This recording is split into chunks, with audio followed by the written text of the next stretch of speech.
Bueno, ante todo, quiero agradecer la convocatoria para poder estar aquí en este webinar. Realmente muchas gracias por la invitación. Para mí es un honor estar compartiendo tanto con Gonzalo como con Alberto Jurado. La verdad que lamento mucho que no esté Octavio Castillo y siempre reconozco de que cuando yo empezaba con la laparoscopía o estaba por largar, él fue un inspirador de aquellos que realmente me hizo pisar fuerte en la laparoscopía y bueno, también reconozco que siempre está algunos pasos adelante nuestro, ¿no? Bueno, el título de la conferencia, como ustedes están viendo ahí, son límites de la nefrectomía parcial laparoscópica. ¿Qué es lo lógico? Sería entonces la pregunta.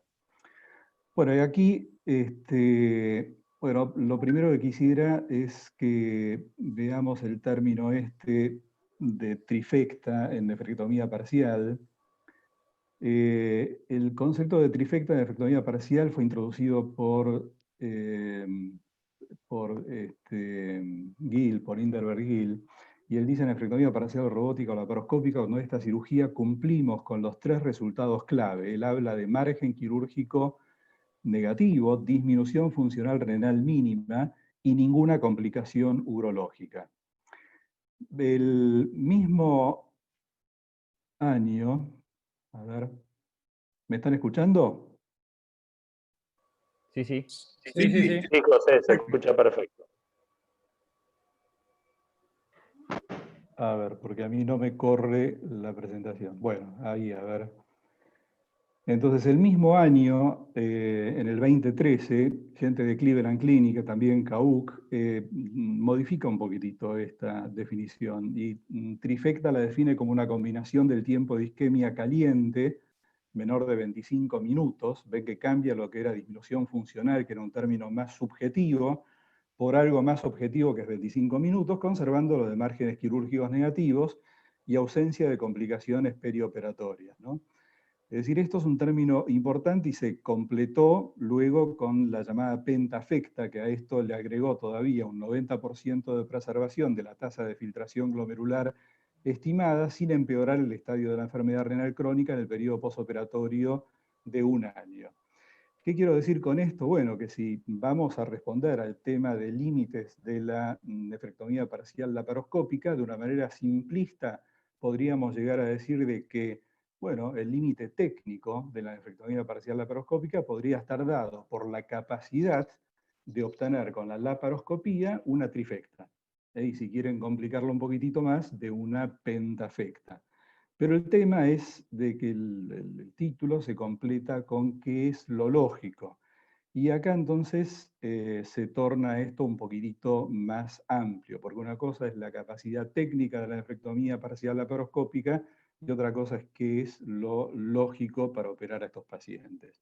Y acá podemos revisar un poquitito qué es lo que nos dice la Asociación Europea de Urología, y el primer concepto de estos 2020 nos dice ofrecer una nefrectomía radical laparoscópica en pacientes con un T2. Es decir, que si el tumor tiene más de 7 centímetros, las recomendaciones firmes son de hacer una nefrectomía radical.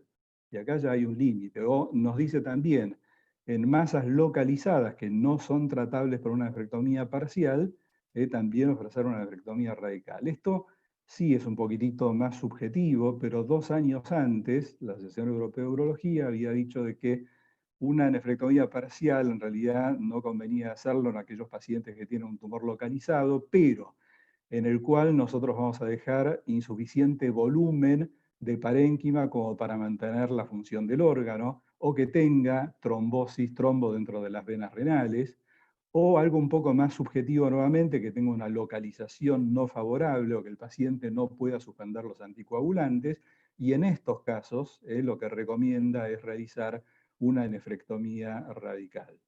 Continuando entonces con las sugerencias, dicen no realicen una nefrectomía mínimamente invasiva en pacientes con un T1, es decir, tumores de 4 centímetros o hasta 7 centímetros, en los cuales una nefrectomía parcial puede realizarse por cualquier vía, incluida la vía arterial. ¿Qué es lo que nos quiere decir?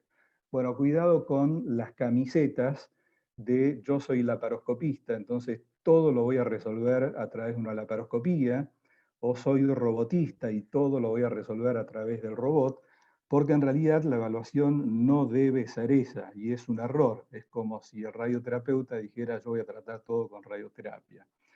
Es decir, eso es una parte, y lo que es muy parecido es lo que afirman a continuación, que dicen no haga un procedimiento mínimamente invasivo en cirugía si este abordaje puede comprometer en algo desde el punto de vista oncológico, funcional o los resultados perioperatorios. Y acá, en realidad traducido, podríamos decir de que la mínima invasividad es preferible, pero no debe comprometer la calidad de la cirugía. Y esto es un hecho importante. Mire, cuando todos nosotros empezamos a hacer la laparoscopía, en realidad empezamos con tumores como los que tenemos a la izquierda, con tumores pequeños, periféricos, a lo cual yo le llamo así etapa 1, ¿no? En la medida que nos fue yendo bien en este tipo de tumores, fuimos progresando a tumores un poco más complejos, que es lo que ustedes están viendo en este momento en el medio, y también a tumores entonces más importantes en última instancia, y acá lo que uno se pregunta, bueno, pero ¿esto dónde termina? Porque nosotros vamos adquiriendo la capacidad técnica de hacerlo, pero esto tiene algún límite. Es natural que en la medida que nos va bien con determinado grado de complejidad, encontremos como desafío el próximo grado de complejidad. Y acá podemos analizar un poquito cuáles fueron los factores que favorecieron la realización de nefrectomías laparoscópicas de mayor complejidad. Y yo lo dividí en 3 ítems. El primero de ellos es el uso de la tecnología en el diagnóstico preoperatorio e intraoperatorio.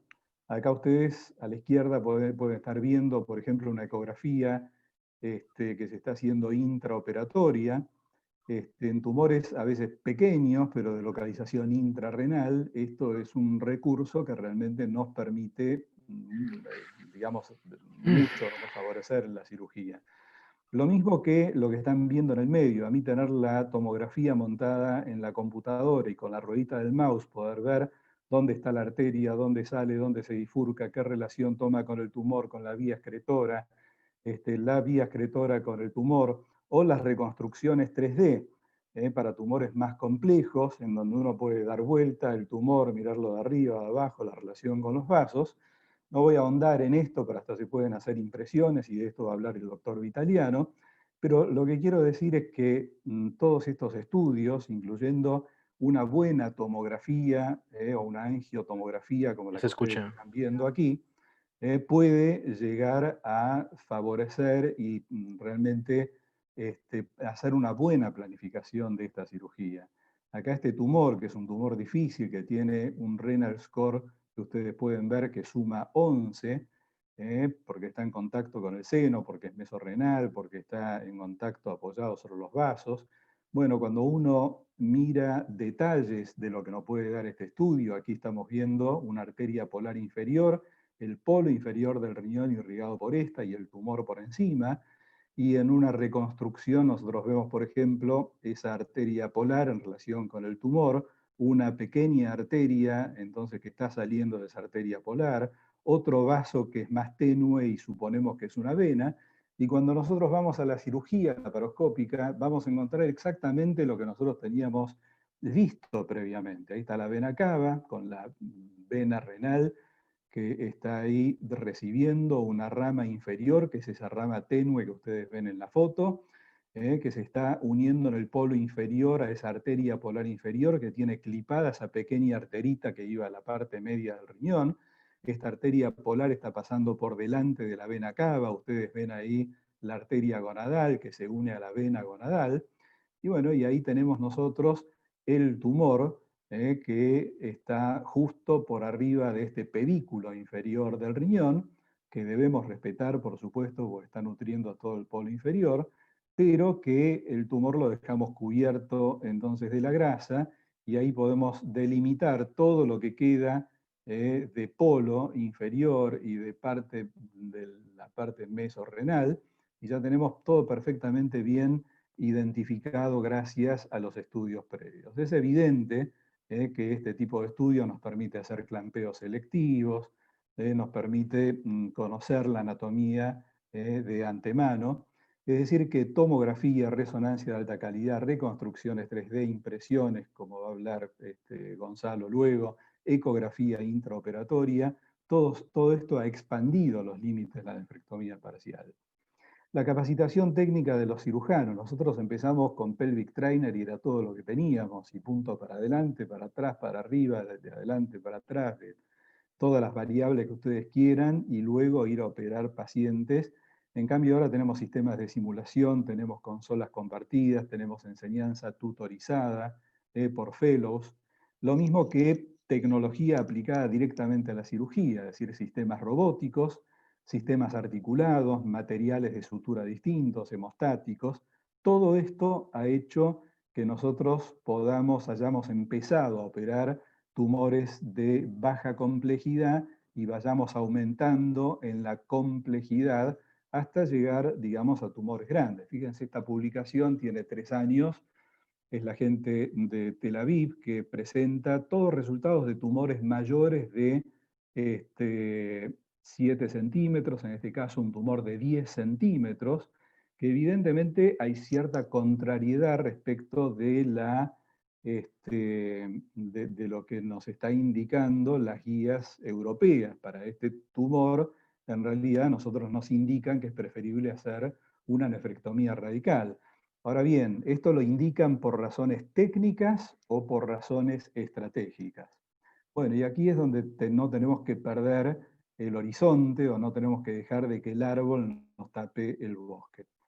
Es decir, acá cuando hablamos de límite de la nefrectomía parcial, dijimos entonces la clave es qué es lo lógico, y la pregunta es si solo porque técnicamente podemos hacerlo, debemos hacerlo, o tiene que haber otros temas que tenemos que nosotros ver y evaluar como para decidir una cirugía.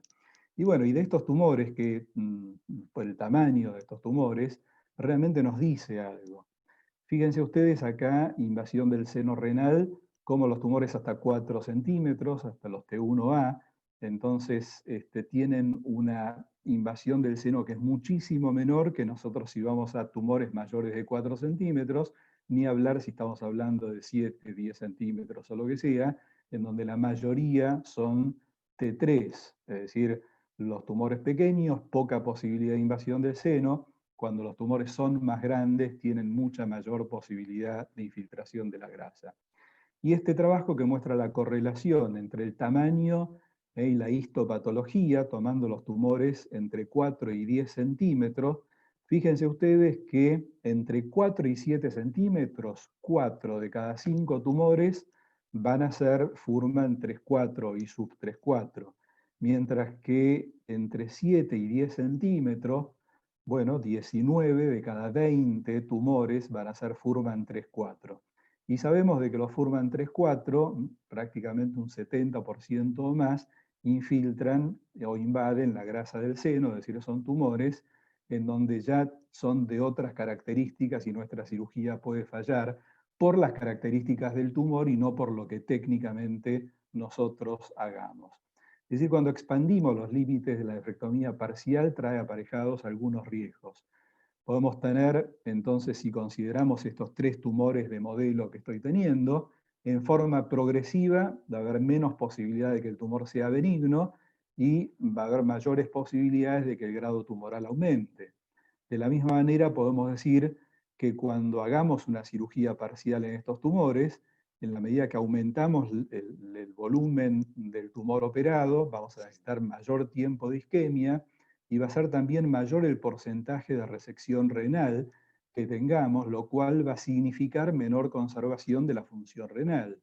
Y también, obviamente, la complejidad de la cirugía aumenta y las complicaciones van de la mano. Es decir, que tumores más agresivos van a llevar a mayor riesgo de recidiva. La conservación de la función renal, cuanto más grande el tumor, menor va a ser la conservación del riñón remanente.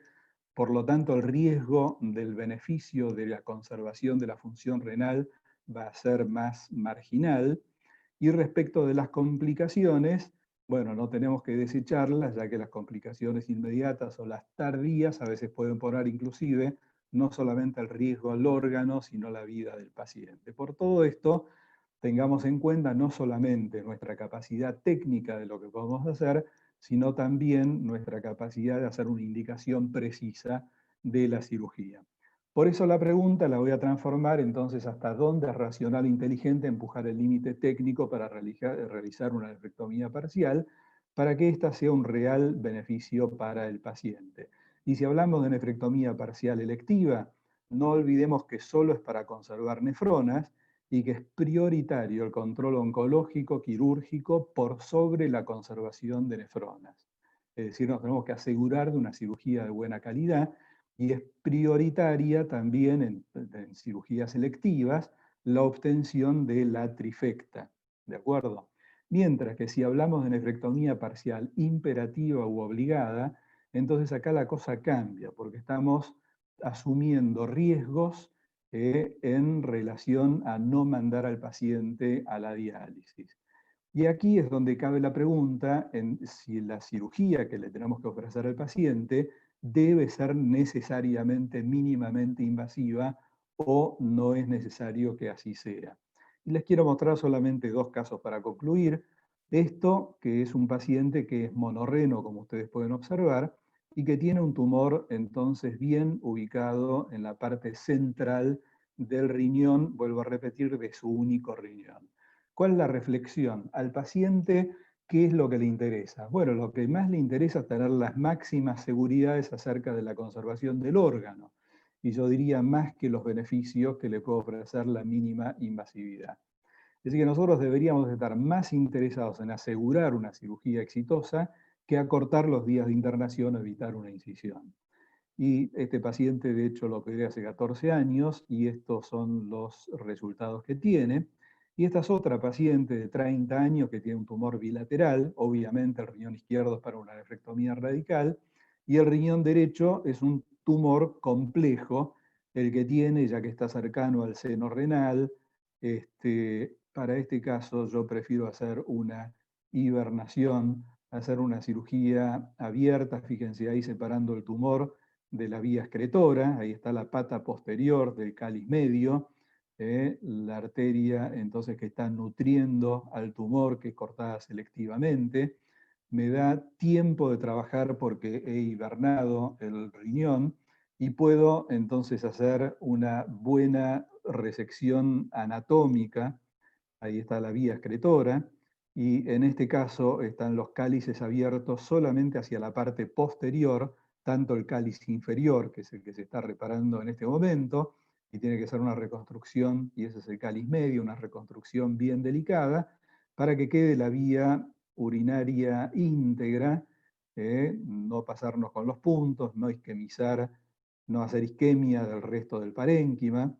La paciente, vuelvo a repetir, ha quedado monorrena y con una resección, digamos, satisfactoria de este tumor, en donde la decisión en realidad fue tomar las máximas precauciones para la preservación del órgano y no, digamos, ponerlo en riesgo por una cirugía, por querer forzar alguna cirugía mínimamente invasiva.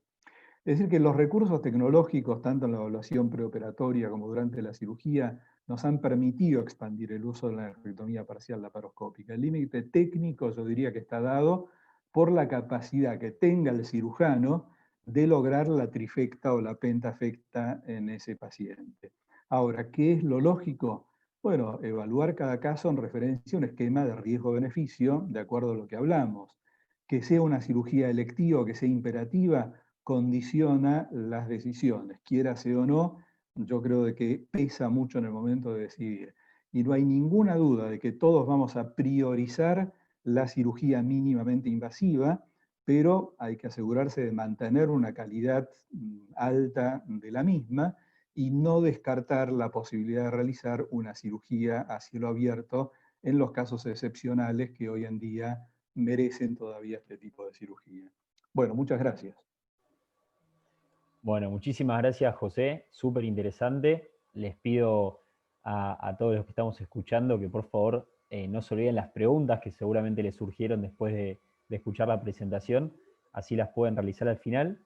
Les volvemos a pedir, por favor, a todos que revisen cuál es su nombre con el cual ingresaron, porque tuvimos un problema en la inscripción y muchos aparecen con mi nombre, con Matías Biancucci, así que por favor pueden cliquear los 3 puntitos ahí en su imagen y poner rename o renombrar, y ahí de esa manera van a poder colocarse su nombre.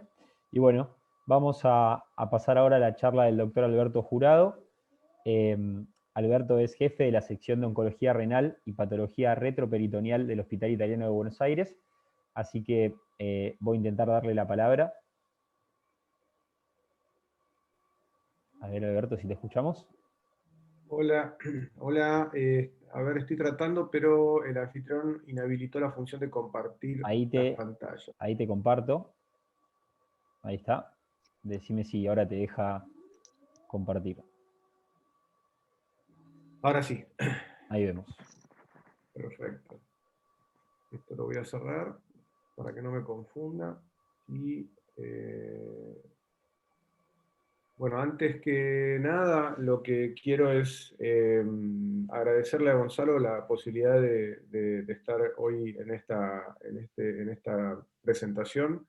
Felicitarlo a José por la excelente charla que acaba de dar. Realmente yo siempre lo felicito porque es muy didáctico, coincidimos muchísimo en un montón de aspectos y verdaderamente cuando el mensaje es coherente, cuando tiene coherencia lo que se está diciendo, los distintos expositores, el mensaje es mucho más claro y verdaderamente creo que es mucho más didáctico para la gente que está, a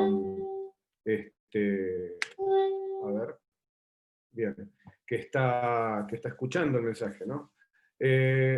Bueno, el título de mi charla es Nefrectomía parcial laparoscópica, mi técnica paso a paso, y van a encontrar muchas similitudes con lo que dijo José, porque verdaderamente cuando yo planteo hacer una nefrectomía parcial, sea laparoscópica o abierta, verdaderamente la cirugía no empieza en el momento de la cirugía, empieza mucho antes, si uno quiere verdaderamente cumplir con esta trifecta, digamos, que a Indier-Vergil se le ocurrió denominar, que básicamente reúne tres lados de un triángulo, en donde está la eficacia oncológica, la preservación funcional del riñón y obviamente tratar de evitar las complicaciones.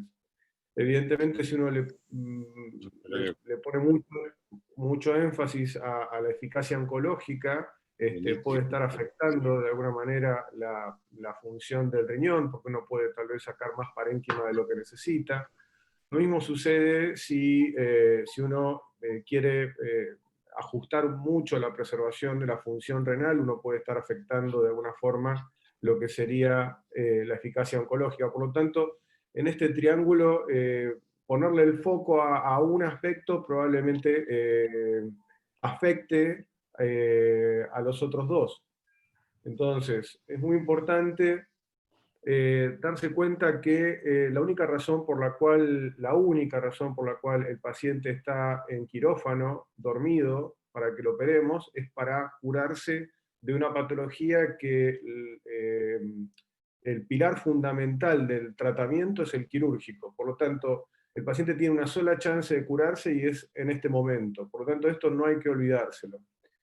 Es muy importante, entonces, plantear qué jugada vamos a hacer, y para plantearnos qué jugada vamos a hacer, tenemos que pensar muy bien qué paciente tenemos. Y yo traje a colación dos casos que de alguna manera un poco sirven de ejemplo. Este es un caso de una mujer de 38 años que nos consulta por molestias abdominales y con una tomografía computada que presentaba como informe un quiste renal simple de 8 centímetros. El informe decía un quiste renal simple de 8 centímetros. Sin embargo, verdaderamente a nosotros nos gusta mirar mucho y detenidamente las imágenes, y había algunos aspectos que no nos gustaba de la imagen, como por ejemplo este engrosamiento de los bordes. Por lo tanto, no lo encaramos. La paciente tenía molestias abdominales y teníamos que operarla. Si hubiera sido un quiste renal simple, hubiéramos hecho simplemente un destechamiento, y en este caso lo que decidimos hacer fue una marsupilización completa del quiste, tratándolo como si fuera un tumor de riñón, no como si fuera un quiste renal, y gracias a Dios no nos equivocamos. Pero esto es porque decididamente le pusimos mucho el foco a lo que es la imagen, y estamos, verdaderamente le damos mucha importancia a esa instancia. ¿Sí? Y la anatomía patológica nos mostró que si hubiéramos hecho un destechamiento de quiste, por ahí hubiéramos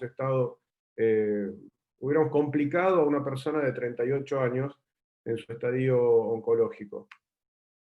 Este es otro caso en donde el paciente es distinto, es una mujer de 72 años, con todos los antecedentes como para querer hacerle una nefrectomía parcial, diabética tipo 2, hipertrigliceridémica, hipertensa, es decir, tiene un tumor que es en apariencia un T1,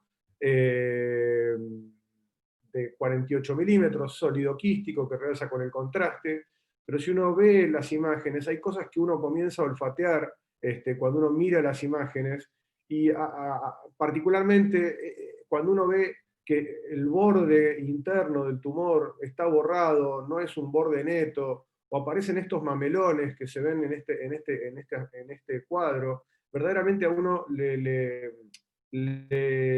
da temor hacer una nefrectomía parcial, y en este caso uno se juega la nefrectomía parcial en quirófano, y eso es lo que yo le digo a los pacientes. La decisión la vamos a tomar en quirófano, y vamos a ver hasta dónde llegamos, porque esto lo tenemos que sacar también, y tenemos que ver qué riñón nos queda.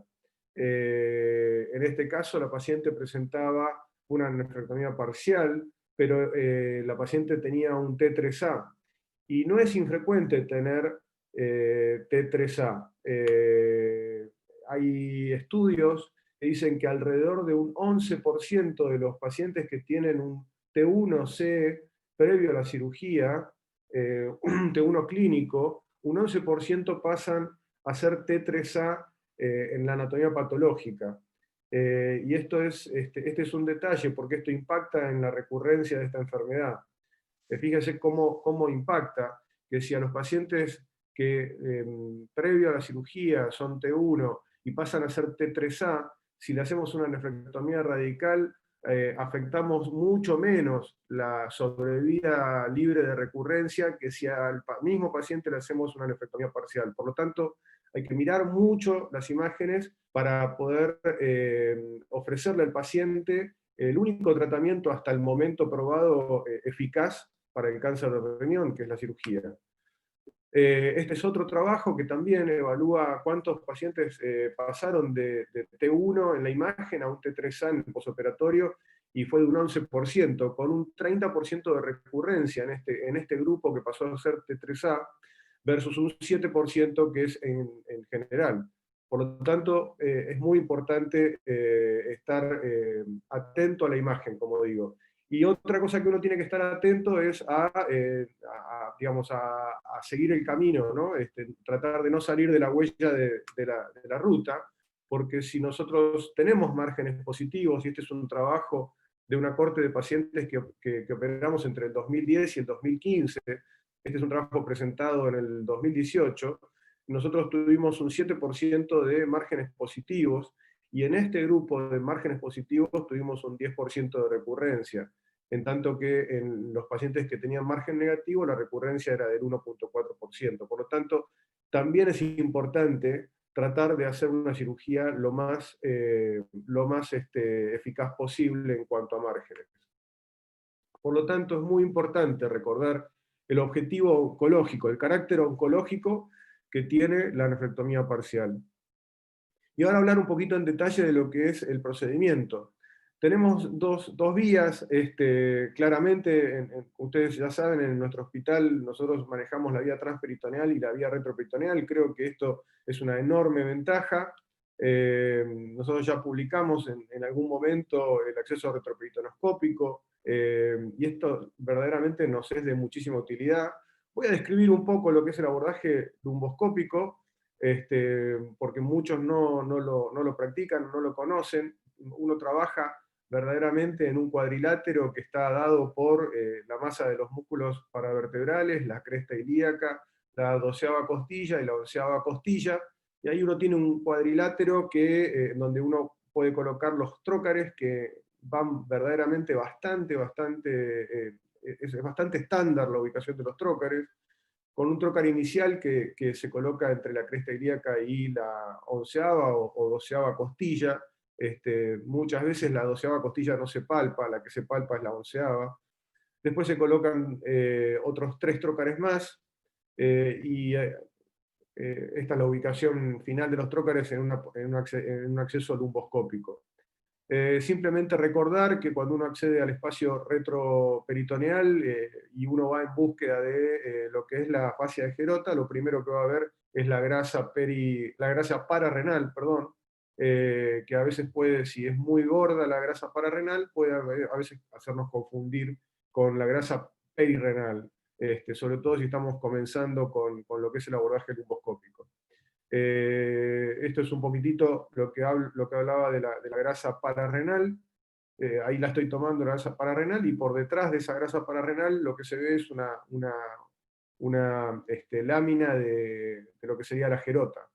Por lo tanto, primero tenemos que sacar esta grasa para poder tener la gerota libre. Y el espacio que encontramos verdaderamente es muy bueno. Este es un paciente que le hicimos una nefrectomía parcial del polo superior, con una variante vascular interesante. Tenía 2 arterias, una que pasaba por delante de la cava y otra por detrás.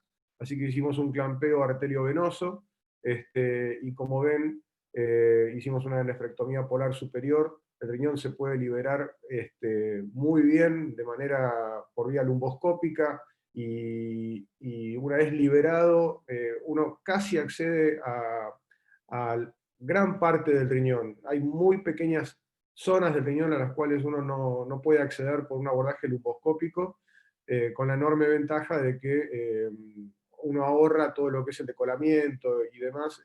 Verdaderamente se hace mucho más fácil. Acá, como vemos, usamos a veces clips metálicos, que preferimos usar clips metálicos en estos casos porque después los sacamos cuando hacemos la reconstrucción.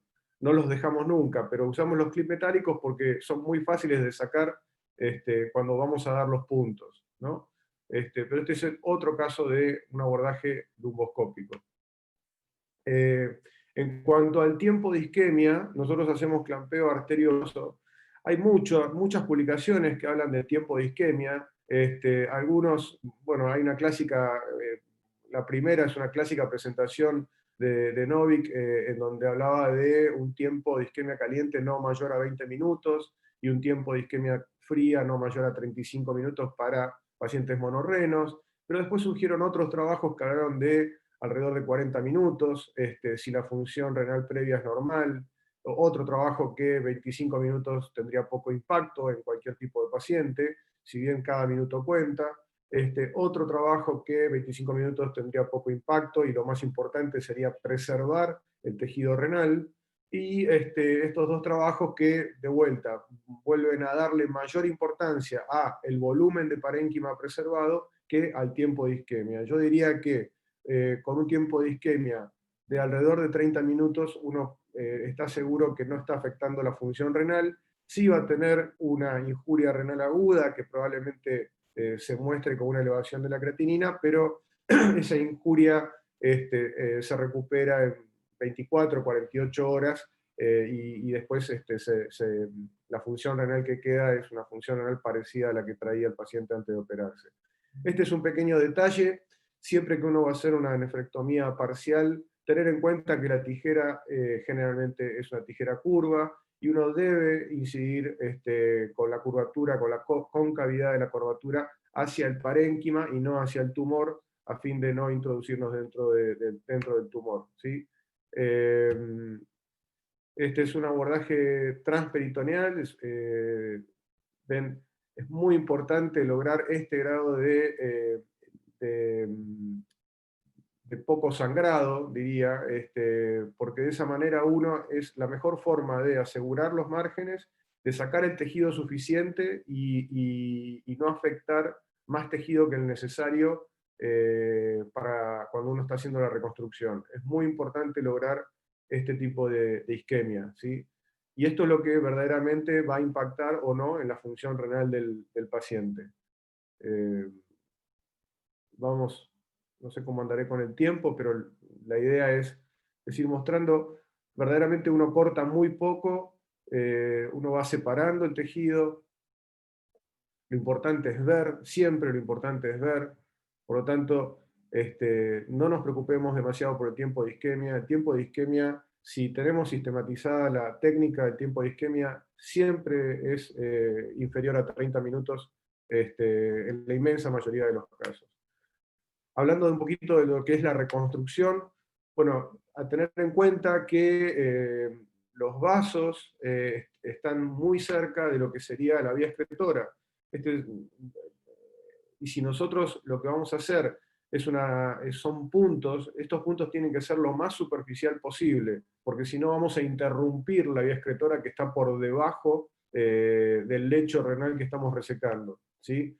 Entonces, tratar de dar los puntos lo más delicados posibles, solamente para hacer hemostasia superficial y nada más, como estamos viendo ahora, ¿sí? A mí me gusta en general desclampear el riñón antes de dar los puntos del colchonero. Sé que a José no le gusta que los llame así, pero bueno, comúnmente se llaman puntos de colchonero. Y me gusta ver exactamente cuáles son los vasos que están sangrando para poder tratarlos de manera bien puntual, como si uno estuviera haciendo una cirugía abierta, ¿sí? De esta manera uno logra verdaderamente controlar ese vaso que si uno hace el punto de colchonero, uno no lo controla, sino que lo tapa. Entonces, la probabilidad de fístulas arteriovenosas es mucho mayor. Perdón. Bueno, vamos a seguir con esto.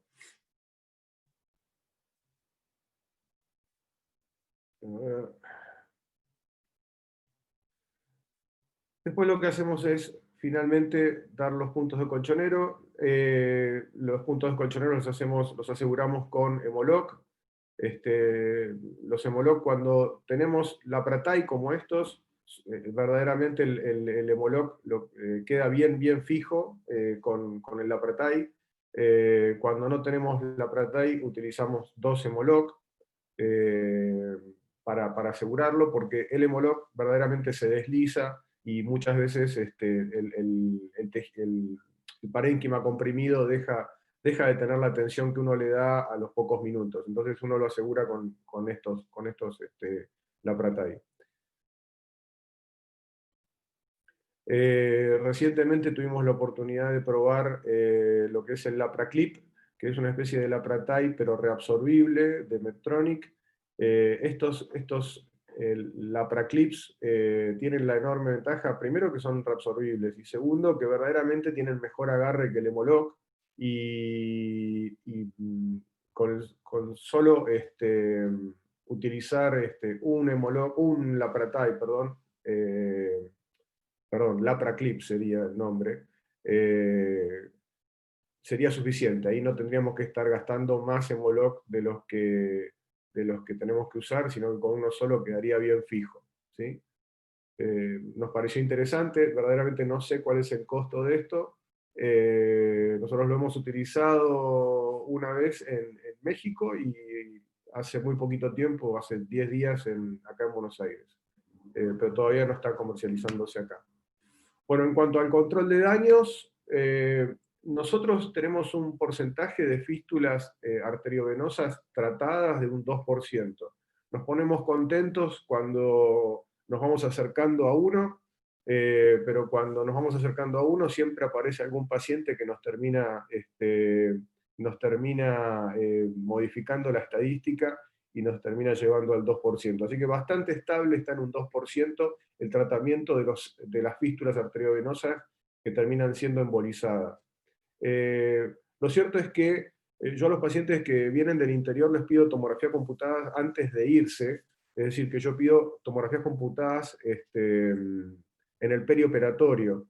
Y lo que he detectado es que muchos pacientes tienen fístulas arteriovenosas. Cuanto más temprano uno hace la tomografía, más fístulas arteriovenosas va a encontrar. Muchas de esas se trombosan, como es el caso de este paciente, al cual yo no le pedí una tomografía computada porque era un paciente que vivía en Capital Federal, y 9 meses después de la cirugía yo le pido la tomografía computada y tiene este pseudoneurisma. El paciente salió de quirófano, se fue a su casa, tuvo un postoperatorio normal, y 9 meses después vienen con una tomografía de control y este pseudoneurisma. Lo interesante es que, bueno, ya habían pasado 9 meses, le digo al paciente, mire, si le pasa, le doy pautas de alarma, si llega a tener algún inconveniente, tiene que venir al hospital, convenimos en no embolizar la lesión, y 18 meses después de la cirugía, el pseudoneurisma se había trombosado espontáneamente. Y esto ocurre con muchos pseudoneurismas. Yo creo que ocurre más frecuentemente de lo que creemos, no como este caso que fue tardío, pero sí, sí ocurre muy frecuentemente en estadios tempranos. Por lo tanto, yo recomiendo a los pacientes tratar de no hacer actividad física por lo menos 40-45 días después de la cirugía. En el sector de oncología retroperitoneal del hospital, más o menos tenemos un promedio anual, estos son datos sacados del Ateneo Anual del Servicio, más o menos tenemos unas 300 cirugías aproximadamente renales, ¿sí? No son todas oncológicas, pero en su inmensa mayoría, perdón, no son todas de cáncer de riñón, pero en su inmensa mayoría lo son. Lo que vemos es que hay una tendencia en azul y en rojo. Tenemos la nefrectomía radical abierta y la nefrectomía parcial abierta, y la nefrectomía parcial y la nefrectomía radical han ido bajando a lo largo de los años, y a lo largo de los años lo que ha ido subiendo es la indicación de la nefrectomía parcial laparoscópica y la nefrectomía radical laparoscópica. Así que esto es este gráfico habla a las claras de lo que es la curva de aprendizaje, de lo que es ir transformando un tipo de abordaje convencional en un tipo de abordaje laparoscópico, y del tiempo que verdaderamente lleva a hacer esto. Y como reflexión final para esta charla, decir fundamentalmente que el resultado funcional y oncológico de una nefrectomía parcial depende de una suma de detalles, que comienzan con la decisión de hacerle una nefrectomía parcial a un paciente, que es muy importante una detenida observación de las imágenes que trae el paciente, y si las imágenes no nos sirven tenemos que pedir nuevas, que es muy importante lograr una comprensión y una integración cognitiva de la anatomía renal, y en este caso es muy importante las herramientas que tenemos hoy en día para poder lograr esto. Esto, si no tenemos estas herramientas, se logra con muchos años de experiencia, pero si tenemos herramientas podemos evitar esta curva de aprendizaje, y es imprescindible adquirir habilidades quirúrgicas necesarias para poder realizar esta cirugía. Y estos dos últimos puntos tienen mucho que ver con lo que seguramente va a hablar a continuación Gonzalo. Bueno, yo quiero agradecer mucho la invitación para dar esta charla. A ver, yo quiero dejar de compartir. Ahí está. Yo quiero agradecer muchísimo a todos por invitarme a participar, a vos Gonzalo, verdaderamente, y bueno, nada, espero que haya sido lo que se esperaba. Muchas gracias, Alberto. La verdad que no fue lo que se esperaba, fue muchísimo mejor. Y valoro muchísimo que hoy estés acá acompañándonos. Así que te quiero agradecer públicamente. Gracias. Bueno, Alberto, muchísimas gracias. Me sumo a los agradecimientos de Gonzalo, súper interesante. Y bueno, vamos a pasar entonces con el doctor Vitaliano. Le voy a compartir la posibilidad de compartir pantalla. Ya arrancamos con... y las preguntas que estaban realizando, ya ahora al fin de la presentación vamos a hacerlas para que puedan responderlas. No sé si se ve mi mi pantalla. Se ve perfecto. Bueno, buenas tardes nuevamente a todos. Muy agradecido por la muy linda convocatoria que hemos tenido. La verdad que estamos con una audiencia de 177 participantes. Agradecerle a mis amigos, al doctor José Rosanec, al doctor Alberto Jurado, primero por la predisposición y porque obviamente no es la primera vez que hemos trabajado juntos, no es la primera vez que los he convocado para hacer algún tipo de ponencia y demás, y nunca dudan en estar y siempre exceden las expectativas. Así que la verdad que, José, tu charla fue impecable. Sabía que con el título que había elegido para ella iba a lograr que vos nos dieras las palabras de experiencia, porque uno puede ser experto, ¿verdad? Pero después hay que haber vivido un montón de circunstancias, y cuando uno tiene una capacidad operativa y a eso le suma la experiencia, tiene lo que es la sabiduría. Y con esto no te estoy envejeciendo, aunque sé que sos el más grande, pero sí estoy diciendo que vos sos un tipo sabio, porque juntás lo que has vivido con los conocimientos. Y Alberto, ¿qué te puedo decir? La verdad que siempre me ha gustado muchísimo cómo operás, ambos cómo operan. Compartimos muchísimo entre los tres la manera de ver esta técnica quirúrgica, la manera de enfocar el paciente, la técnica en sí. La verdad que cuando veo los videos de ustedes, si paso a continuación un video mío, hacemos lo mismo. Entonces, la verdad que es un placer, y nuevamente, Alberto, te agradezco un montón por la presentación. Ya les ha comunicado Matías que vamos a tener un mensaje de Octavio, que él por motivos de que está dirigiendo el Hospital de Concepción y está con un brote de COVID, realmente están con menos del 10% de camas, sus funciones lo imposibilitan hoy de estar acompañándonos, pero nos ha dejado un mensaje para proyectar a continuación de mi conferencia. Entonces vamos, sin más preámbulo, a pasar a esta charla, y vamos a dejar entonces después, si a vos te parece, Matías, las preguntas para el final. A mí me toca hablar de planificación preoperatoria y nuevas herramientas de entrenamiento. Claramente, ya José y Alberto fueron esbozando un poco lo importante de una correcta planificación en este tipo de cirugía. Antes que nada les tengo que declarar que formo parte del equipo de desarrollo de Urotrainer y soy el proctor, para declarar bien mis conflictos de interés. Como bien nos decía José y también nos mostraba Alberto, muchas veces nosotros estamos navegando al lado de estructuras que son vitales para la funcionalidad del órgano y que también tienen la capacidad de darnos muchas complicaciones si no las respetamos o no las sabemos advertir y evitar en el tiempo prudencial. Entonces, sería como nadar quizás en un campo minado, donde un error, una falta de planificación puede hacer detonar un problema en cada paso. Entonces nosotros nos conviene saber a lo que nos vamos a enfrentar, porque si queremos tener un éxito, cuanta más certidumbre tengamos, cuanta más información completa y conocimiento, más fácil va a ser a nosotros resolver los problemas, o más que nada evitarlos. Podemos ir a la cirugía sin información y con desconocimiento, una alta incertidumbre. Creo que nadie hoy en día haría esto en forma electiva. Podemos tener información parcial y algunas dudas, y quizás muchas de nuestras cirugías están en esta categoría. O podemos tener información completa y un conocimiento acabado de las estructuras anatómicas, y ahí tenemos una total certidumbre. Lo ideal, y especialmente para casos complejos, es que estemos en el escenario de la derecha. Ahora, la cirugía de preservación de nefronas y por vía laparoscópica es muy particular, porque claramente nosotros estamos ahí, tenemos una sola oportunidad. E independientemente que querramos no apurarnos y que sabemos que tenemos tiempos de isquemia que son bastante laxos, y la mayoría de las cirugías les aseguro que las vamos a poder resolver en esos 20-25 minutos, pero a las claras estamos contrarreloj.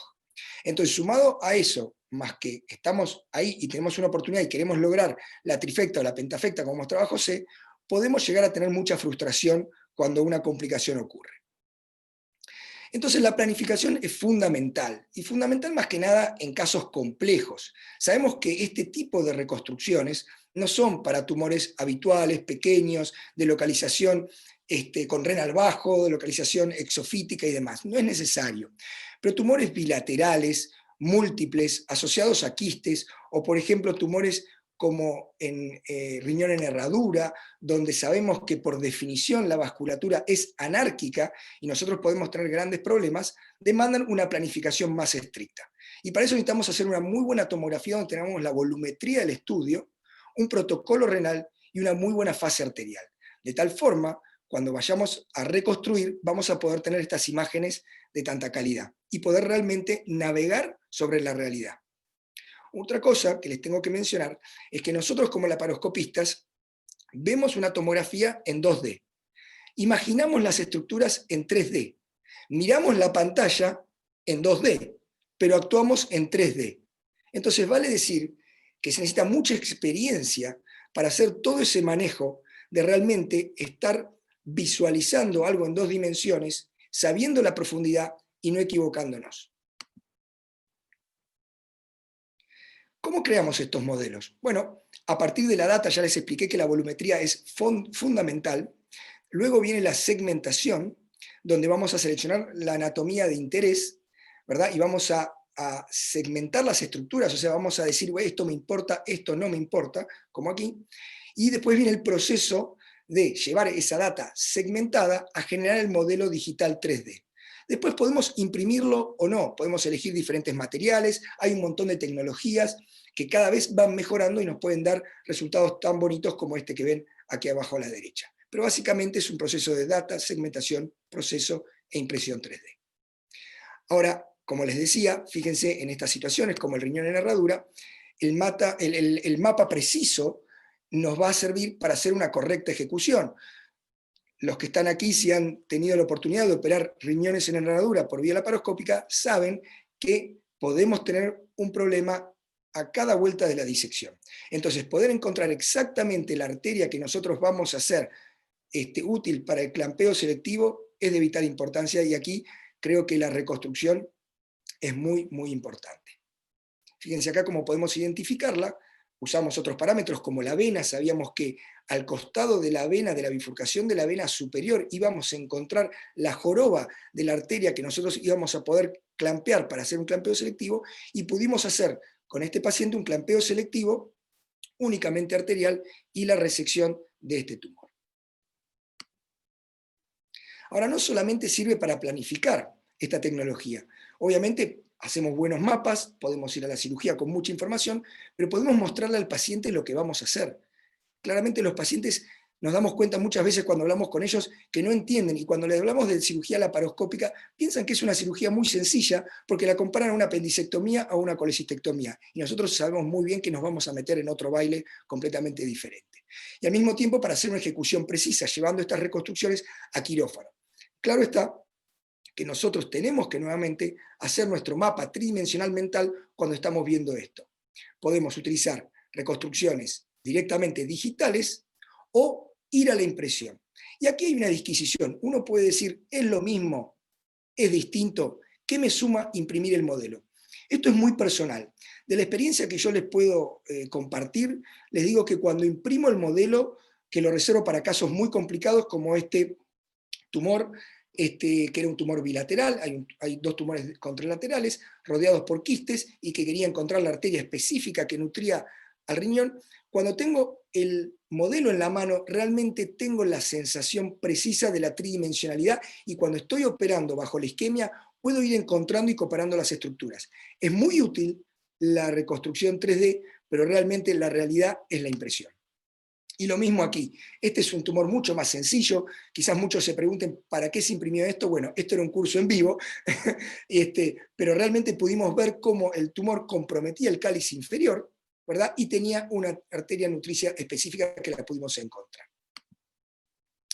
Ahora, en los tumores intrarrenales realmente también es otro juego. Aquí estamos probando lo que se llama la estereolitografía, que es una resina que se va activando con un láser y se va imprimiendo. Y esto nos da impresiones más suaves y más realistas, sin ese sobresalto que quizás puede tener la otra tecnología. En este caso estamos operando un tumor intrarrenal con ecografía, y fíjense cómo tratamos de tener toda la tecnología a bordo en quirófano para poder hacer una guía precisa. Era un tumor de la valva posterior, yo no soy tan hábil como el doctor Alberto Jurado, entonces solamente manejo la vía transperitoneal, y entonces habíamos volcado el riñón, hicimos un acceso del clampeo por posterior, y comenzamos a hacer la resección, guiados por el modelo y guiados por la ecografía intraoperatoria.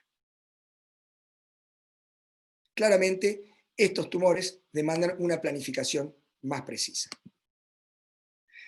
Ahora, toda esta tecnología está aparejada de costos, y estos costos tienen que tener un sentido adentro del objetivo que yo quiero cumplir. Entonces, ¿qué es lo que voy a lograr con esto? Voy a poder dimensionar correctamente el problema, voy a poder disminuir errores y voy a poder disminuir el tiempo de isquemia. Y todo esto me va a llevar a hacer una mejor cirugía y obviamente preservar más riñones, que es el fin supremo que nosotros tenemos después de lograr el control oncológico, como bien José y Alberto puntualizaron antes.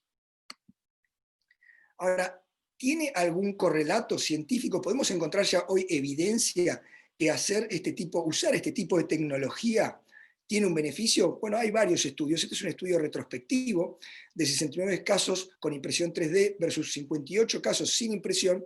Los grupos eran comparables y claramente se vio en los casos donde se había impreso, y eran los casos que tenían un renal score más de 8, o sea, lo que mencionábamos antes, reservar esta tecnología para casos de moderada complicación a complicados, y realmente se ve que hay un delta y hay menor tiempo de isquemia caliente y menor sangrado cuando se utiliza esta tecnología. También hay muchos reportes, hay muchos abstracts que han sido publicados recientemente, donde hay mayor satisfacción del paciente, y esto no es menor, donde nosotros podemos explicarle al paciente lo que vamos a hacer y también mostrarle que podemos garantizarle un poco más de resultados. Publicaciones con disminución de tiempo operatorio, como dije antes, tiempo de isquemia y tiempo de sangrado, y esto es muy importante para mí. Reporte de cambio en planes quirúrgicos, entre el 10 al 50% de los casos. Quiere decir que si yo tengo información preoperatoria que puede adecuar mi cirugía tan frecuentemente como hasta el 50%, o sea, 1 de 2, yo creo que vale la pena utilizarla. Pero nuevamente, esto no es, como decimos en la jerga, para el chichoncito, sino es para el tumor de moderado a complicado. Ahora, esto es la planificación. ¿Y qué es la planificación? Es, para mí, estas son definiciones propias, es crear una secuencia de trabajo acorde a la realidad del caso. O sea, es decir, yo voy a utilizar esta estrategia, esta compaginación de conocimientos técnicos para poder solucionar el caso. Pero fantástico, yo no practiqué el caso. Entonces la práctica es vivenciar dificultades similares a las que yo voy a experimentar con el fin de mejorar la capacidad de solución. Entonces nosotros sabemos que no es lo mismo, por ejemplo, alguien que practica continuamente un deporte que alguien que no lo hace. Podemos tener virtuosos, seguramente, pero un virtuoso que no entrena no sirve. Entonces, practice makes perfect, como dicen los americanos, que hay que practicar, practicar, practicar para llegar a la perfección, y de ahí de la mano viene el concepto de las plataformas de entrenamiento. Y hasta hoy en día, ¿cómo nos entrenamos nosotros para esta técnica, que es una de las más difíciles que tenemos que enfrentar cuando hacemos cirugía de mínima invasión? Cursos y conferencias de expertos, lo que estamos haciendo todos hoy, charlar, yo veo cómo opera Alberto, cómo opera José, tomo trucos, los trato de replicar, analizo los videos en forma crítica, videos sin editar, veo cirugías en vivo de un maestro, o voy a algún lugar donde se haga algo con alto volumen, ayudo a la cirugía donde yo realmente tengo la vivencia. Hay simuladores digitales que algunos han logrado tener respuesta estereotáxica, o sea que yo tengo una sensación de lo que estoy haciendo, pero siempre estoy viendo una pantalla, siempre estoy viendo una simulación digital de la realidad. Y luego está, obviamente, el santo grial, que es realizar cirugías tutorizadas. O sea, yo tengo un experto y voy avanzando con la anuencia del experto. Lo que hacen nuestros fellows, lo que hacen nuestros residentes superiores con esta cirugía. Ahora, esto tiene un límite y tiene un grado de exposición, realmente, porque no tenemos un paciente, ¿verdad?, que puede ser sometido a todos los riesgos sin ninguna repercusión. Entonces también nosotros como entrenadores muchas veces nos llevamos nuestros buenos sustos mientras que estamos haciendo este tipo de entrenamiento.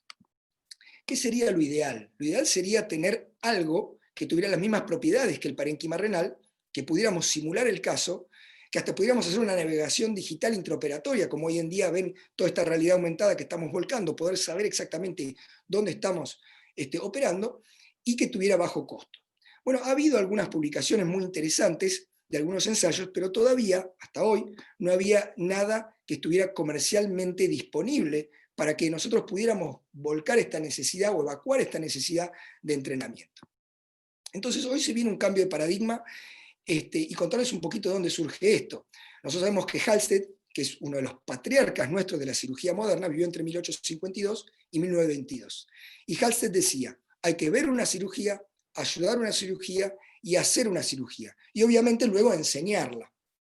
Pero sabemos muy bien que en nefrectomía parcial mínimamente invasiva, tanto laparoscópica como en asistencia de robot, lo que realmente necesitamos es tener una gran cantidad de práctica para poder realmente ser prolíficos y eficientes y poder ir a un paciente y un escenario vivo. Entonces, esa realidad, esa necesidad es lo que hoy UroTrainer trata de llevar para poder solucionar. Y básicamente, ¿qué es esto? Esto es un escenario de un modelo operable de silicona, con 11 tumores y 2 quistes, completamente rodeado de grasa, con un escenario que hemos creado de múltiples renal score de complejidad creciente. Hay tumores ciliares, tumores intrarrenales. Cada tumor tiene vasculatura individual y en los tumores más avanzados hay doble vasculatura. Y esto nos da la capacidad de entrenar en múltiples situaciones quirúrgicas. También está asociado a un programa de realidad aumentada con superposición de imagen que posibilita que el cirujano vaya siendo guiado en la aparición de los vasos importantes y las estructuras sensibles. Y también consta de un tutorial para cada tumor. Y por último también la capacidad de tener un proctorship y una academia alrededor de este tipo de entrenamiento. Aquí les voy a mostrar un poquito lo que es el UroTrainer. Fíjense, este es un tumor renal 7A de 35 milímetros de la cara anterior, está siendo operado. Fíjense que primero se ha retirado la grasa. Esta grasa, les cuento que la desarrollamos ya previo para otro simulador. No sé si se ha congelado el video, Mati. Es muy pesado. Se la guía cada tanto, pero se ve. Ahí está. Bien. Está desarrollada para otro simulador de mama, lo cual es una grasa perfecta, es una grasa claramente igual a la grasa real. Tiene la misma adherencia. Todos los que hemos operado tumores de riñón por vía laparoscópica sabemos que la grasa buena nos da un buen día y la grasa mala nos da un mal día. Entonces, aquí no es que somos malos, pero decidimos colocar una grasa con una adherencia considerable. ¿Por qué? Para también darle la posibilidad a residentes y a fellows de que entrenen en lo que es el retiro de la grasa y la separación de la grasa de la cápsula renal. Si ustedes se fijan hacia la izquierda, mientras esperamos que corra el video, están los módulos de compresión y estiramiento. La verdad que el módulo elástico. Fíjense que los datos de UroTrainer son casi iguales a los del riñón humano y porcino. Estamos entre un 87 y un 90% de coincidencia de modelo. O sea, realmente no es que se siente igual. Realmente ustedes van a sentir exactamente lo mismo que si estuvieran operando un modelo vivo. ¿Está corriendo, Matías, en tu...?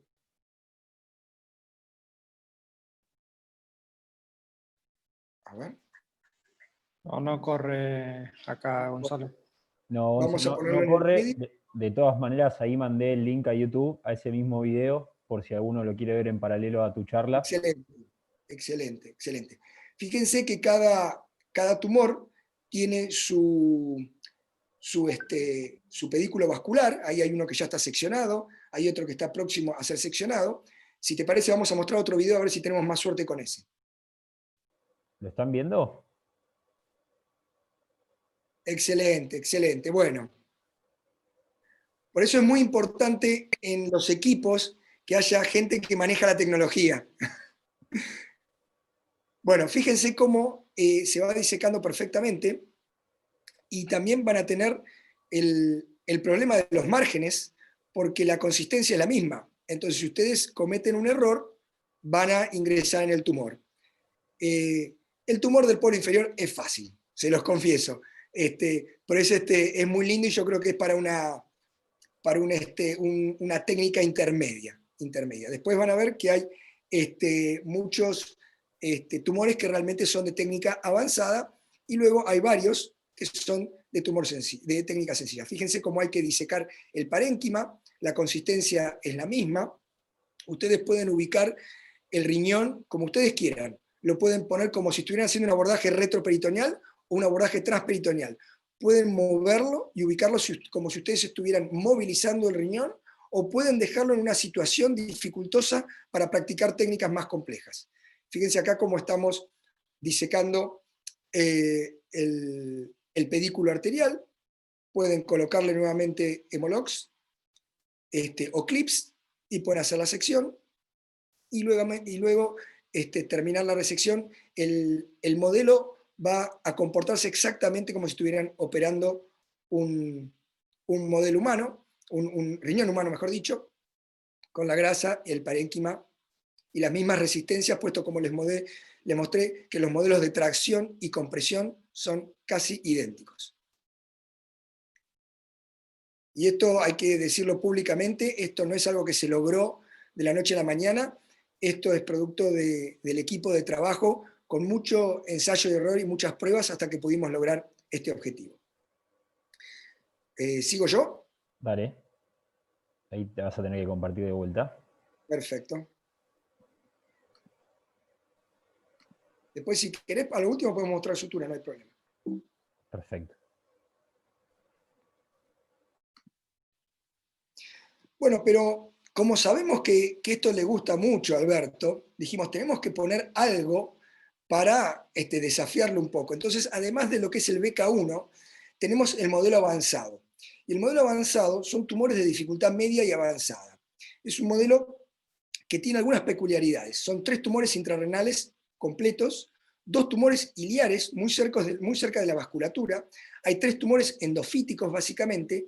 Los tumores no son completamente redondos, tienen bordes anfractuosos, dificultando la predicción que muchas veces hace el cirujano en decir, bueno, esto es una pelotita, la voy rodeando. No, acá tienen más chance de tener márgenes positivos si se descuidan. Y hemos implementado una menor densidad del material, o sea, el material es más friable. De esa manera, ustedes, con técnica no tan depurada, van a inadvertidamente ingresar al tumor, que muchas veces eso pasa en la vida real. Este es el Urotrainer Advance.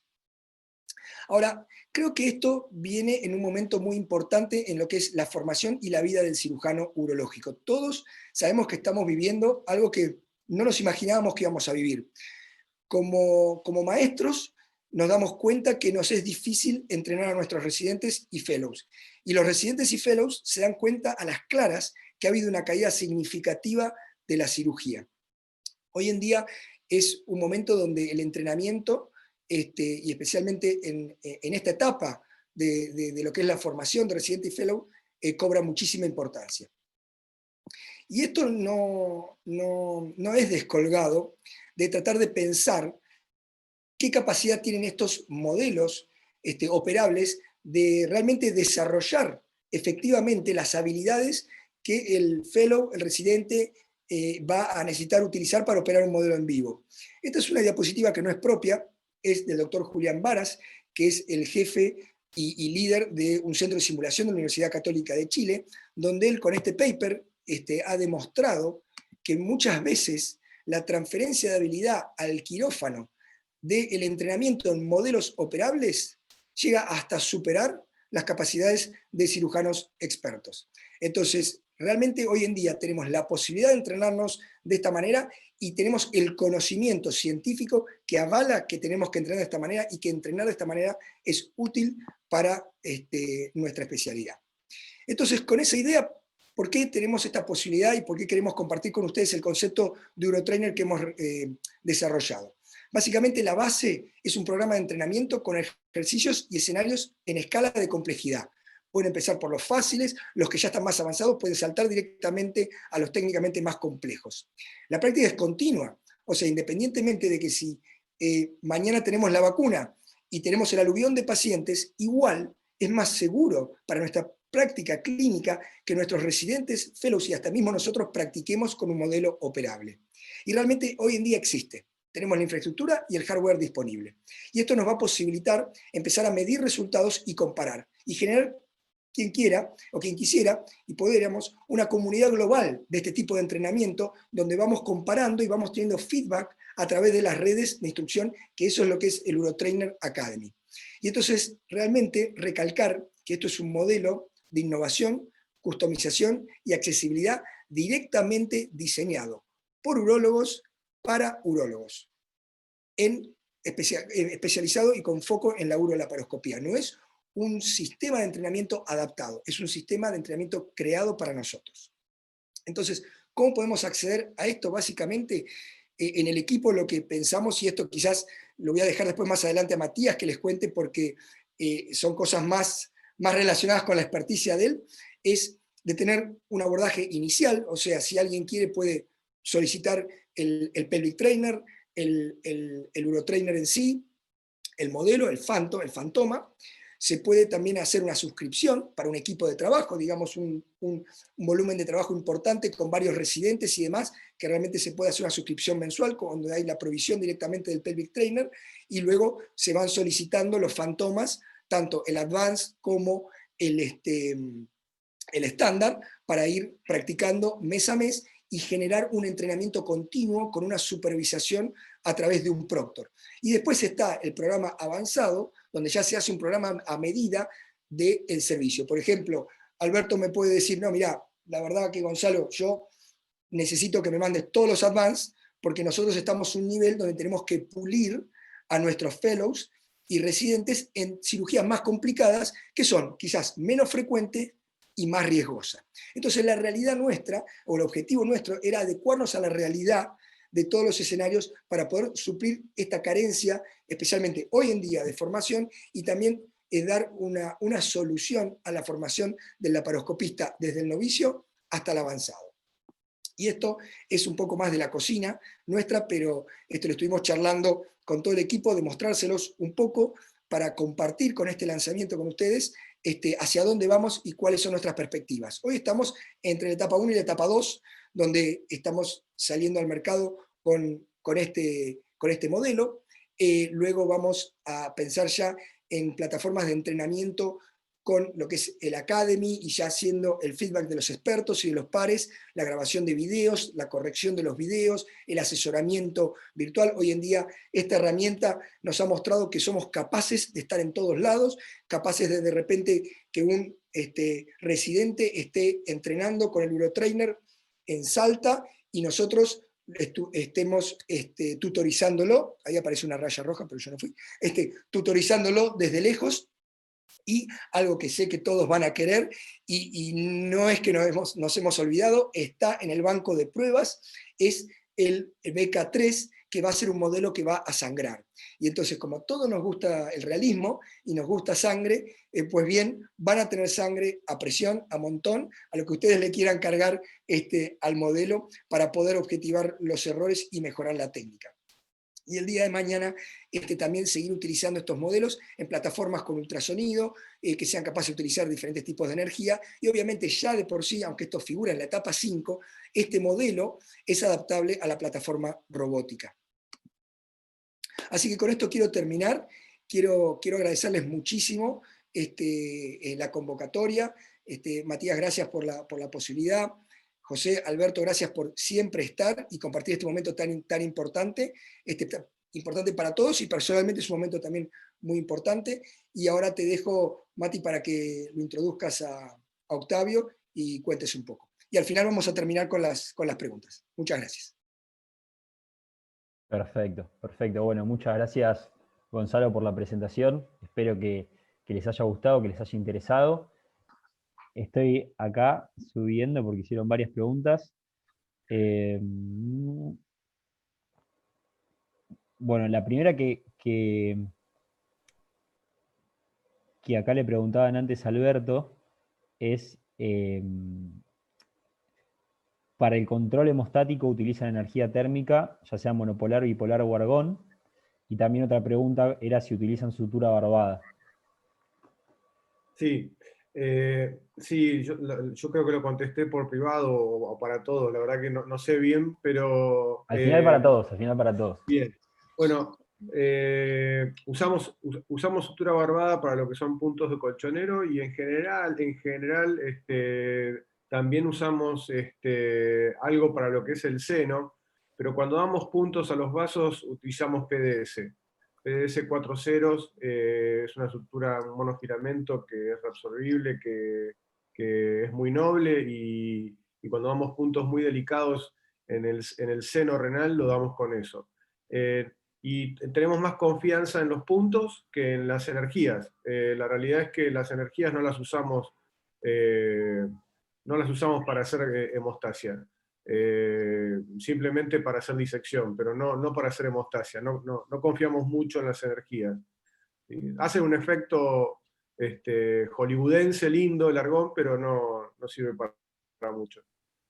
Yo puedo acotarte algo, Alberto. Hay un tema que es muy importante por si hay gente que está comenzando con esta técnica. Si ustedes de repente sellan con energía en la profundidad de su resección, pueden llegar a sellar un cáliz. Ese cáliz luego se va a necrosar porque va a seguir lo que le pasa al tejido cuando se desvitaliza producto de la energía. Y más tarde, no inmediatamente más tarde, va a venir la fístula urinaria. Entonces, todo lo que es la reconstrucción y el cierre de la vía urinaria tiene que ser en frío. Al mismo tiempo, la utilización de energía en la profundidad va a enmascarar el correcto margen. Entonces, por eso coincido 100%, sé que José tiene la misma visión, de que tenemos que evitar utilizar energía porque nos vamos a generar muchos problemas. Bien. Buenísimo. Otra de las preguntas que hacían es, en caso de No se escucha, Mati. A ver, ¿me escuchan? Sí. ¿Sí? Buenísimo. Otra de las preguntas que hacían es, en caso de recurrencia, si se plantea una segunda nefrectomía parcial o directamente una nefrectomía radical. En caso de recurrencia, y bueno, depende un poco del paciente, del caso, ¿no? Muchas veces, si el paciente tiene el otro riñón sano, en general a mí me deja más tranquilo y de vuelta, ¿no? Depende cada uno de los casos, pero si hay una recurrencia y estoy pensando en curar al paciente, tal vez me deje más tranquilo hacer una nefrectomía radical. Pero depende del caso. Tal vez el paciente tenga un solo riñón y uno tiene que insistir con una cirugía o con un procedimiento conservador. Nosotros, afortunadamente, tenemos una herramienta, no es nuestra, es de intervencionismo, pero la crioablación es muy interesante si es que no nos queda otra que conservar el riñón. La crioablación puede ser una opción para una recurrencia. Con muy buenos resultados. Así que también tenemos esa posibilidad. Bien. No sé, Yo soy pesado y siempre quiero comentar algo. Dale, Soy así. Eso les iba a decir. Lo que dice Alberto es verdad, pero hay una salvedad también. Generalmente van a ver que estos pacientes van a hacer la recurrencia durante su seguimiento. Ustedes encuentran el tumor de riñón en forma incidental, el incidentaloma, con no sé cuánto tiempo de crecimiento. Saben que las curvas de crecimiento en el tumor de riñón son anárquicas durante el primer año y después toman un plató y un enlentecimiento en los años subsiguientes. Quiere decir que la recurrencia no los va a sorprender.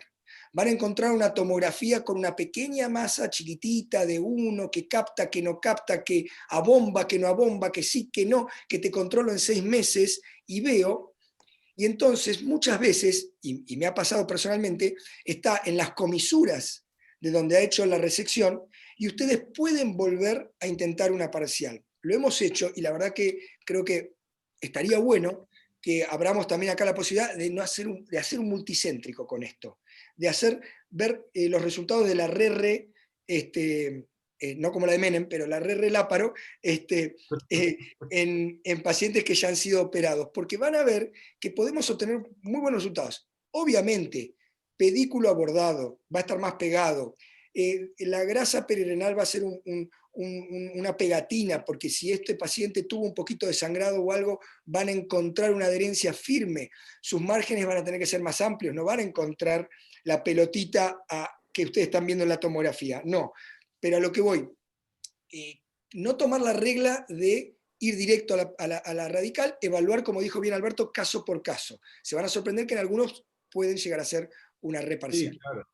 No, la recurrencia en el seno renal a mí me asusta. No, cosa, sí, Este, sí, sí, sí. este, algo que recurre muy en el seno renal, la verdad que nada, me genera un grado de preocupación No, importante. Por eso depende mucho, mucho, mucho de dónde uno vea ese tumorcito que está creciendo. totalmente. Pero bueno, es así. Perfecto, perfecto. Buenísimo. Acá hay otra pregunta. Y una de las cosas que dicen, bueno, Gastón López Fontana dice, hemos realizado 3 RR Partial Lab, por si quieren hacer estudio multicéntrico. Hugo Sánchez pregunta la utilidad del PET-CT. Bueno, el PET-CT, el PET no es un compañero del tumor de riñón. Eso lo tenemos que tener claro. Realmente no hay una buena utilidad, mismo dentro de las guías de práctica clínica, el PET-CT no es estadificante, no se utiliza para el seguimiento, no es una buena indicación en el tumor de riñón. Yo he operado varios granulomas por, por PET, por PET positivo, ¿no? Pero lo Granulomas. facturaste, pero lo facturaste. Bueno, sí. Bueno, También preguntan, ¿cuál es su opinión de márgenes quirúrgicos y cuál es la utilidad de la biopsia? José está ahí todavía. Sí, sí, acá estamos. Bueno, José, dale, márgenes quirúrgicos, por favor, Bueno, profesor. bueno, bueno. No, márgenes quirúrgicos, yo creo que está bien establecido de que en realidad no significa de que haya quedado tumor viable en el riñón, ¿no? Yo creo de que, bueno, obviamente tiene más posibilidades de recidivo un margen quirúrgico, y esto lo explicó muy bien el doctor Alberto Jurado en las estadísticas de los trabajos que presentó, cuando aparece un margen quirúrgico positivo, pero no necesariamente significa que vaya a aparecer, que vaya a haber una recidiva tumoral. Entonces, bueno, habrá que ser cuidadoso con el seguimiento, habrá que ver si el tumor inicial con márgenes positivos es un ISUP 1-2 o es un ISUP 3-4. Ahí las cosas cambian realmente, o cuáles eran las características histopatológicas del tumor. No obstante eso, creo que en cualquiera de los casos, salvo que sea un macromargen, es decir, que uno haya pasado por la mitad del tumor y no se haya dado cuenta, entonces realmente le ha dejado, si son esos márgenes que uno le ha sacado advertidamente alguna parte de ese tumor que uno sacó, el patólogo dice que está contactando con el margen, a mí me parece que no hay que hacer absolutamente nada, se hace un seguimiento y se espera a ver si aparece la recidiva, ¿no? Comparto lo del PET, por supuesto, y realmente si no dije más era para no agregar más de lo mismo de lo que Alberto y Gonzalo dijeron, porque la verdad es que pensamos muy, muy parecido en todo esto. Ya que me dieron el micrófono, aprovecho también. Gonzalo, me pareció más que interesante esta propuesta, me parece para el entrenamiento y para hacer un upgrade, digamos, de las etapas en las que uno va trabajando en las nefrectomías parciales, porque uno, claro, empieza con cirugías más simples. La nefrectomía parcial puede ser, en casos difíciles, probablemente uno de los desafíos más importantes que nosotros tengamos en cirugía laparoscópica desde el punto de vista urológico. ¿Y por qué les digo esto? Uno a veces siempre piensa que la prostatectomía radical, la prostatectomía radical se transforma en algo muy estándar, los trócares están puestos siempre en el mismo lugar, la próstata está en el mismo lugar, el cuello está en el mismo lugar, el pico, digamos, es una cirugía en donde tiene su grado de dificultad y realmente hay que aprender a hacerla bien y tutorizado, pero quiero decir, una vez que uno entiende qué es lo que está haciendo con próstatas más grandes o más pequeñas, siempre lo mismo, en la misma posición. Acá el tumor puede ser derecho, puede ser izquierdo, de polo inferior, de polo superior, mesorrenal, puede estar adelante, puede estar atrás. Todo eso hace que los ángulos en los cuales uno reseca y principalmente los ángulos en los cuales uno tiene que reconstruir sean totalmente diferentes. Y para eso hay que adquirir la práctica. Por eso yo veo, digamos, este sistema que han ideado Gonzalo y los ingenieros que lo han acompañado, me parece de suma importancia. Me parece que uno esté empezando y vaya haciendo un upgrade, digamos, en grados de dificultad, me parece que realmente es la forma. Y si uno puede ir haciendo esto tutorizado, tanto más, ¿no? Así que bueno, realmente felicitaciones por este desarrollo que me parece excelente. Gracias, José. Gracias. Y si me das un minutito nada más, porque vi una pregunta Oh. que estaba escrita y no la contesté por escrito, pero alguien me preguntaba por ahí si utilizamos la cirugía de banco Sí, para los tumores sí, dificultosos. Y lo que quisiera decirles es que quizás haya urólogos más jóvenes que no sepan quién es Andrew Novick, pero bueno, Andrew Novick fue, quien daba todas las directivas de qué es lo que se hacía con los cánceres de riñón, y prácticamente yo diría que fue el padre de las nefrectomías parciales, o por lo menos en su popularización, ¿no?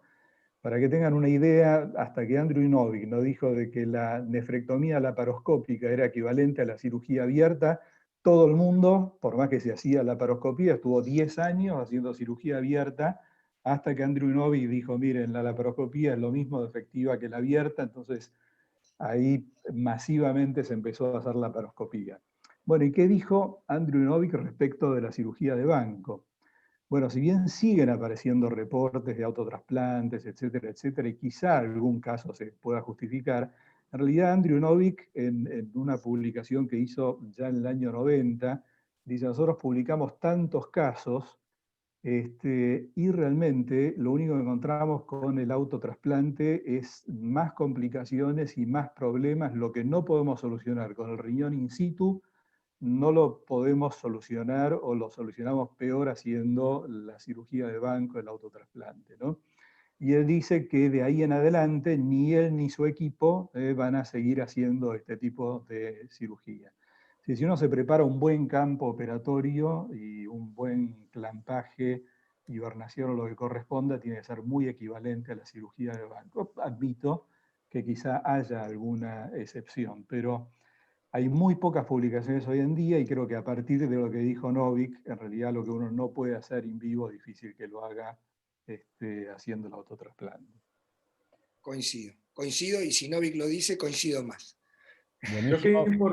qué importante para ese tipo de casos, ¿no? Es lo que se está planteando hoy, lo que nos propone Matías, ¿no? Porque si uno puede, frente a casos muy, muy desafiantes, tener un panorama de qué riñón vamos a encontrar y cómo vamos a tratar de Prepararse salvar para ese eso, riñón. claro. La verdad es que, bueno, ensayar una cirugía de este tipo puede ser de mucha utilidad, ¿no? Me parece que está bueno. Una de las propuestas nuestras que hemos hablado muchísimo con el equipo de trabajo es tener una opción para que el día de mañana se nos envíe un caso muy complejo y nosotros podamos enviar el Urotrainer preparado exactamente para poder Para ese practicar el caso. caso. Ahora, es más fácil decirlo que hacerlo, eso se los tengo que confesar, porque se está sonriendo Matías, porque yo aprendí muchísimo de la mano de ellos, porque ideas locas podemos tener todas las que quieran, pero acá hay un tema de moldería y demás que tiene sus bemoles. Así que, pero es factible, es factible. Así que bueno, una cosa que quería contestar ahí, que se empezó a hablar de clampeo, y hay algo que a mí me impactó mucho a principio de año que leí. Generalmente, y esto es muy personal, yo hago clampeo arterial, desclampeo, y en tumores intrarrenales e iliares hago clampeo total secuencial. ¿Qué quiere decir? Clampeo primero la arteria, espero unos segundos que el riñón se vacíe y clampeo la vena para tenerlo exangüe, pero tener los dos vasos reparados, producto de que no quiero ningún tipo de backflow de la vena renal, y evidentemente después, si lo quiero, lo puedo desclampear precozmente y verificar mi sutura, ¿verdad? Hasta ahí yo siempre pensaba que no había ninguna ventaja más que un tema técnico. Apareció un metaanálisis a principios de este año en el Journal of Endurology, donde los chinos revisaron la literatura y agregaron literatura propia, donde aparentemente en la recuperación de tasa de filtrado glomerular inmediata el clampeo arterial y el clampeo arterial y venoso serían idénticos. Pero en la recuperación tardía, o sea, cómo queda el riñón más adelante, años A, habría una ventaja estadísticamente significativa para el clampeo arterial solamente. Con esto quiero agregar información, no creo que cambiemos de lo que he comentado recién algún tipo de conducta, pero sí quizás decirles que sí, no es lo mismo, hay una pequeña ventaja, más que nada a distal, ¿no? Lejos, del clampeo arterial único. Eso salió publicado hace unos meses. Bien. Perfecto. Buenísimo. Bueno, buenísimo, súper interesante. Ahí yo les mandé 2 veces, y ahora se los vuelvo a copiar, el link a una encuesta que estamos haciendo para saber qué les pareció el webinar y para también poder tener información real de cómo están entrenando y cómo están simulando en cada una de las instituciones, que es una información crítica para nosotros a la hora de poder seguir desarrollando y tomando las decisiones de hacia dónde encarar el proyecto Eurotrainer. Y veo también que hay muchas preguntas respecto al valor del entrenamiento y al costo del Phantom y si se van a vender para particulares. Bueno, la respuesta claramente es que sí. Un poco es lo que yo les contaba antes. La idea es tener una opción para cualquier persona que lo quiera comprar, que pueda o bien comprar el Fantoma renal o comprar junto con el Fantoma el Pelvic Trainer. Eso se lo podemos enviar a cualquier lugar del mundo a través de courier, no hay ningún problema. Y después otro modelo pensado un poco más para instituciones o para equipos quirúrgicos, en el cual no tenga costo el Pelvic Trainer y sí podamos acordar una provisión mensual de acuerdo a la cantidad de práctica que se necesite en cada uno de los equipos. Obviamente ese modelo mensual o bimestral tiene es mucho más económico que la compra en forma individual, y el precio se lo vamos a pasar a todos los que completen la encuesta. De hecho, en la encuesta van a poder ver que quienes completan tienen un 10% de descuento hasta el 31 de octubre para cualquiera de las modalidades de entrenamiento Eurotrainer. Así que les pido que puedan dejarnos la información para poder seguir desarrollando el proyecto. Bueno, gracias Matías. ¿Queda algo más, Mati? No sé si querés ver en particular alguno de los videos. Quizás el de sutura son 2 segundos, porque ese no corrió, si se puede correr bien, si no, no hay problema. Bien. Todos pueden entrar a la página y van a encontrar que la página tiene 3 lugares. La presentación del Eurotrainer, todo lo que es la parte académica con todos los videos, o sea, el que recibe el Eurotrainer tiene todos los videos para poder encarar cada tipo de cirugía y cómo preparar el modelo. Va a haber un video de unboxing y de preparación. Y por último, los lineares, la idea nuestra, atrasalo eso, porque eso ya es el segundo plano. Ok. Empezar por el primero. Y la idea es que ya con lo que está subido a la red, ya ustedes puedan largar entrenando. Pueden solicitar el proctorship o no, pero con lo que está en la red ustedes ya pueden largar entrenando con el kit. Lo que les quería contar de la sutura nada más es que realmente si ustedes tiran se va a desgarrar, si ustedes hacen una sutura prolija, el tejido les va a responder. Y como les decía, fíjense que pueden hacer el control vascular selectivo. Nosotros, por ejemplo, en nuestra técnica, dejamos los hemologs colocados, pero hacemos una cosa que sugiere Gil, porque el peligro de dejar el hemolog es la migración, tanto del hemolog como del clip. Entonces, ¿cómo podemos evitar la migración al sistema calicilar? Cuando se hace la sutura por debajo del clip, en lo que se llama el oversewing del clip, eso es lo que dice Gil. Entonces, aquí podemos ensayar directamente el control vascular directo con la sutura, en este caso barbada, ¿verdad?, sobre el vaso, o como vemos más a la derecha, la colocación del clip. Pero fíjense que cuando llegue el V-lock al clip, va a pasar por debajo. O sea, nunca dejen clips sin hacerle la sutura por debajo. De esa manera ustedes van a fijar el clip a la localización y van a evitar que ese clip migre. También es de buena práctica no dejar clips cerca de los cálices, solamente al vaso. Entonces, cuando coloquen un clip vascular en la sutura renal, el cáliz tiene que estar identificado. No pueden clipar todo. Ahí van a tener riesgo de migración. Entonces, fíjense cómo va respondiendo el tejido a la sutura. Acá ya empezamos a volver en un segundo plano para poder afrontar. Y lo bueno que tiene esto es que es un juguete, al fin y al cabo, para adultos, ¿no? Entonces, pueden ensayar las técnicas que quieran. Quieren volver suturando, vuelvan suturando, quieren hacer... O sea, va a depender de su mentor, de su maestro, de su proctor, lo que puedan ensayar. Si querés adelantarle un poquitito a los puntos finales. Dale. Y creo que vamos a dejar que esta gente vaya a cenar. Ahí está. Y los puntos de colchonero son porque así se hacían los colchones antes, me lo explicó, no sé quién me lo explicó. Alguien que haya vivido en la época esa me lo explicó, creo que fue José, que se hacían los colchones haciendo una transficción de lado a lado, poniendo un botón de un lado y un botón del otro. Y de ahí sale la palabra de punto de colchonero. ¿No, José? Muy bueno. Bueno, Sí, muy no, bien, vendemos, muy bien. no vendemos mobiliario. Con Ah. esto terminamos entonces. Buenísimo. Bueno, excelente, muchas gracias a todos. Gracias a todos, gracias por estar. Amigos, un abrazo. Gracias. Muchas gracias por la invitación. Un placer. Y por favor, cualquier duda que haya quedado pendiente por Urotrainer, inquietud que quieren hacerle a José, Alberto, a Gonzalo, la pueden responder ahí en los comentarios de la encuesta y vamos a tomarnos el pequeño trabajo de responder a cada uno. Bueno, de nuestra parte, de mi parte, la verdad que infinitas gracias, especialmente a Alberto por el esfuerzo de salud también. Y bueno, nada, un verdadero placer en todo aspecto. Así que espero que vayan a cenar y a descansar. Bueno, muchas Gracias, gracias. Matías, gracias a todos. Muchas gracias. José, gracias, Albert. Gracias. Chao, hasta luego.